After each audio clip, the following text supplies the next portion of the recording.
Nella sala conferenze della Camera di Commercio di Nuoro, il distretto culturale del Nuorese ha incontrato gli associati, i rappresentanti dei luoghi della cultura, gli operatori culturali, i referenti dei comuni e numerosi cittadini del territorio nell'appuntamento annuale più importante, l'Assemblea degli Associati. Dopo i saluti istituzionali di Agostino Cicalò, presidente della Camera di Commercio di Nuoro e del distretto culturale, il sindaco di Nuoro, Andrea Soddu, si è soffermato sul lavoro svolto da anni dalla Camera di Commercio e dal distretto, investendo in cultura, e il commissario straordinario della provincia di Nuoro, Costantino Tidu, ha sottolineato la scelta coraggiosa di portare avanti un progetto sostenibile che vive della rete del territorio e della collaborazione di diversi enti che creano azioni e danno valore a importanti realtà come il sistema museale. Sulla stessa linea, Carlo Mannoni della Fondazione di Sardegna, da anni tra i maggiori sostenitori e finanziatori del distretto culturale, ha messo in luce il fatto che siamo di fronte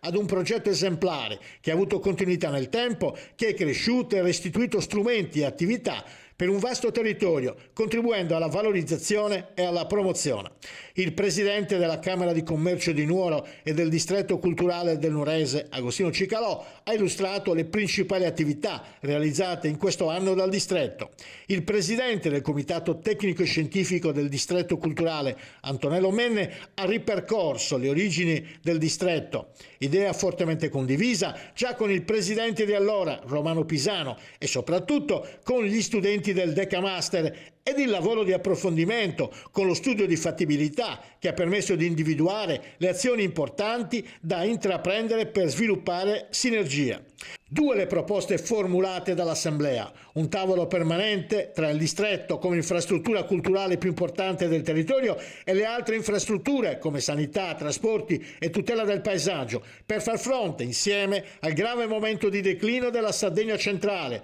e istituzione di un gruppo di lavoro permanente che imposti la nuova progettualità culturale dell'area del distretto per intercettare le risorse finanziarie messe a disposizione dall'Europa attraverso il Next Generation e il quadro pluriennale finanziario.